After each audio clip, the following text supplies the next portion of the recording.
Bonjour. Bon, on va commencer le Bernoulli stationnaire. Bon, هذا c'est un extrait de l'examen. Épreuve finale de mécanique de fluide. Bon, c'est la chantaplure, remplissage de chantaplure. On commence l'exercice. Avec la chantaplure est l'ancêtre médiéval de nos arrosoirs à pompe.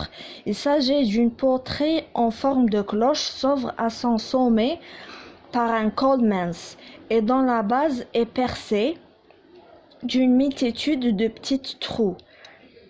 عطالك la figure, هاي la figure تاعنا.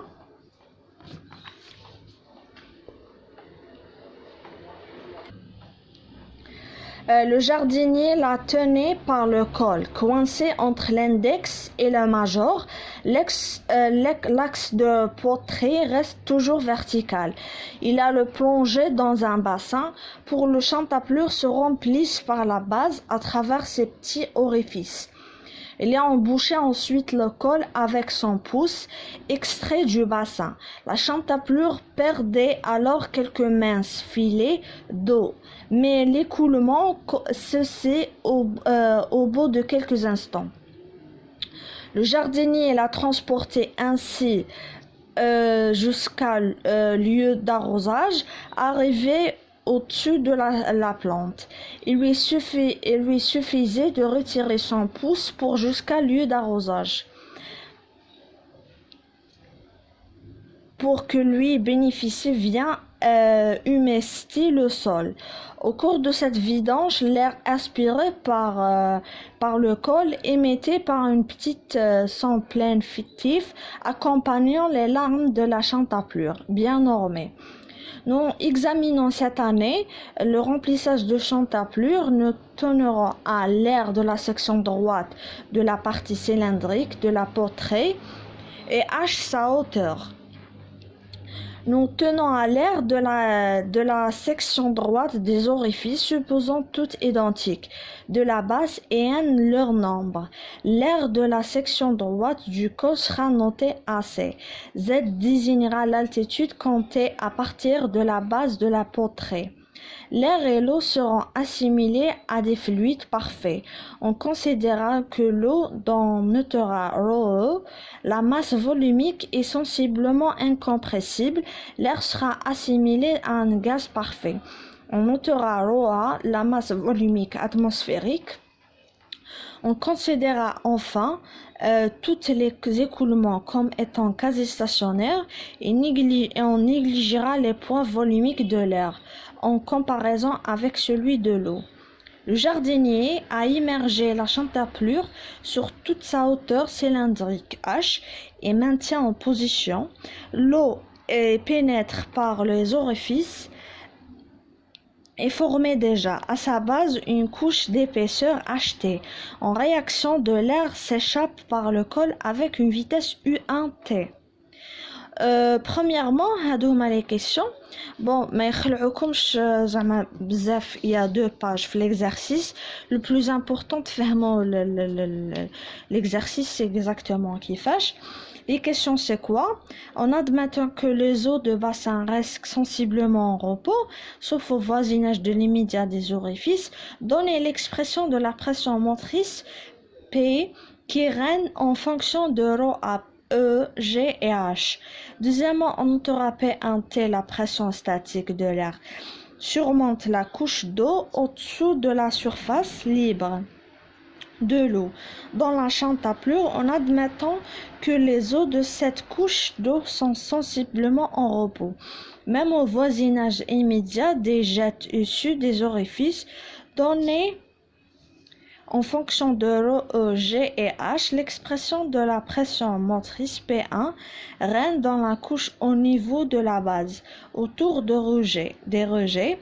Troisièmement, à l'aide du théorème de Bernoulli, établir en fonction de P1T et des données variables du problème l'équation qui détermine la vitesse V1T avec laquelle les jets d'eau émergés dans la couche traversent les orifices de la base. Quatrièmement, le remplissage est atteint. On négligera par ailleurs la hauteur, la partie surmonte, la partie cylindrique de la chantaplure. D'autre part, عندك A6 صغيرة بزاف على A. L'air est donc sensiblement en repos. Sous la cloche se forme au voisinage immédiat du col. On supposera que l'air qui s'échappe par le col se comporte comme un fluide incompressible. Établir ces conditions, la relation entre PA, P1T, la masse volumique atmosphérique ρA de l'air et la vitesse U1T avec laquelle l'air franchit le col. Cinquièmement, déterminer la relation suivante reliant les champs de vitesse V1T des jets d'eau et U1T de jets d'air. Sixièmement, à l'aide de tous ces résultats, démontrer l'équation suivante. Septièmement, à quel moment du remplissage la vitesse V1T est-elle maximale? Donner la valeur numérique maximale U1T. U1T نجمع calculer la valeur numérique et la dimension du rapport عطالك هاي الإبسيلون تاعنا. Et alors quand l'hypothèse du problème et dernièrement قالك montrer que le remplissage ça sera quand HT aura atteint une valeur particulière que l'on l'indiquera. عندك les données عندك ال A عندك ال N رو A ال AC ال PA ال H ال A رو E وهاو le schéma تاعنا. D'accord, حنا le plus important نفهموا الشيما exact وحطوا كيما قلت لكم toujours حطوا les données تاعكم وفهموا très bien l'exercice elle dit à quoi. Alors on commence. عندك premièrement حطوا الشيما تاعكم رسموه. alors قالك en admettant que les eaux de bassin restent sensiblement en repos, sauf au voisinage de l'immédiat de d'orifice, donnez l'expression de la pression motrice P qui règne en fonction de PA, G et H. Alors, appliquons théorème de Bernoulli. Théorème de la loi hydrostatique, عندك P plus rho G Z est égal PA plus rho G H. D'accord? Après, pression motrice.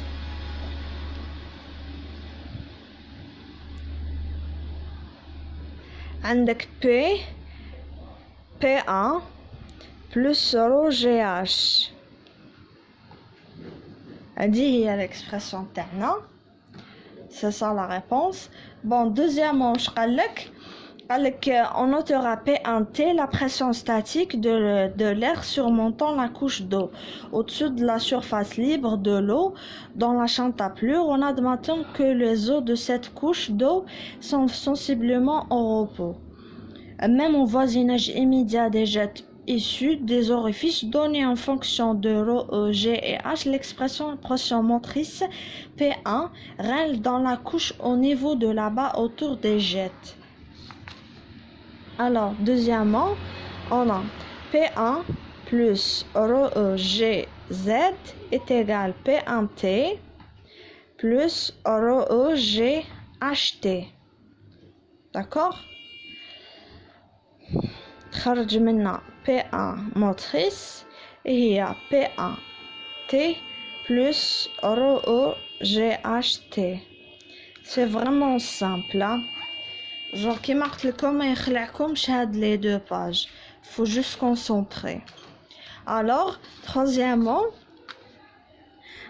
à l'aide du théorème de Bernoulli, établi en fonction de P1T et des données de variables du problème, l'équation qui détermine la vitesse V1T avec lequel les jets d'eau immergés dans la couche traversent les orifices de la base.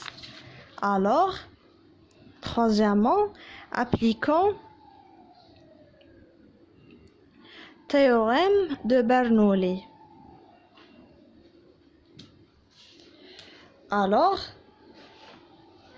عندك نابليكيوها entre les je vais écrire هكا entre un point de surface libre de bassin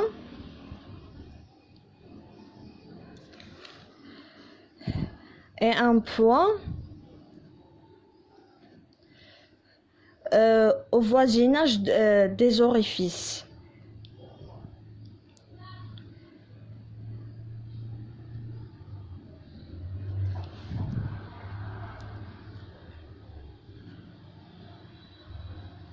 Alors, qu'est-ce qu'on aura?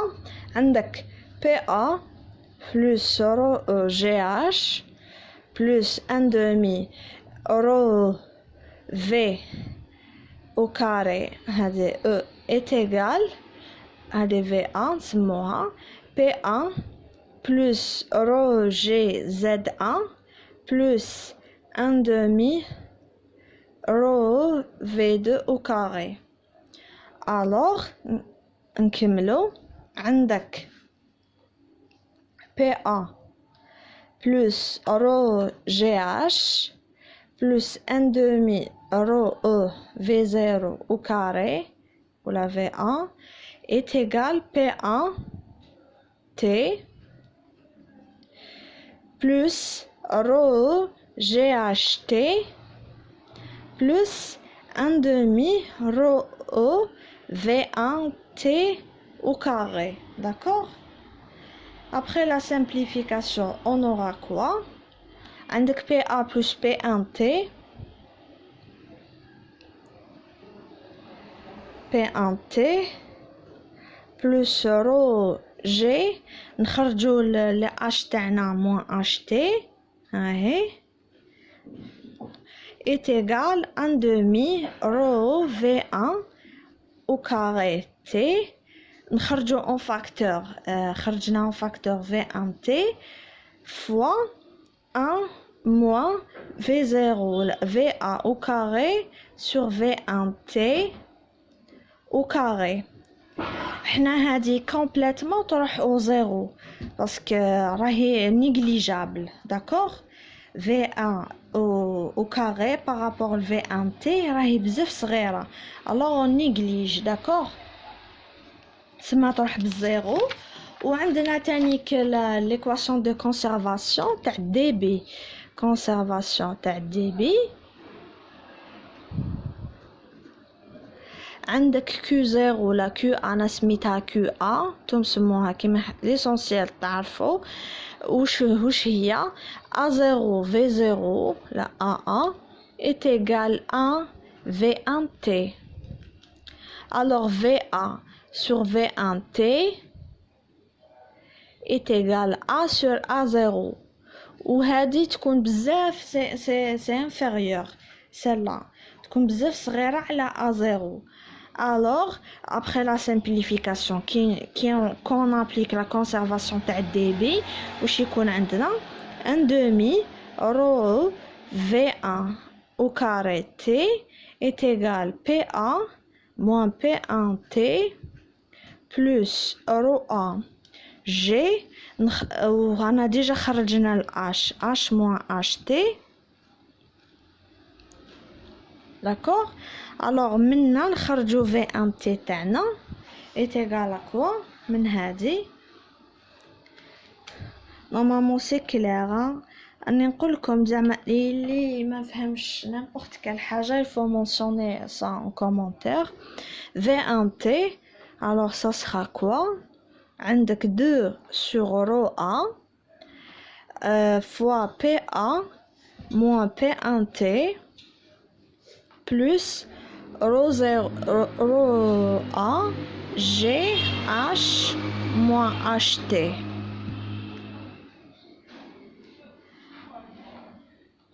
Voilà donc هذه هي la réponse تاعنا.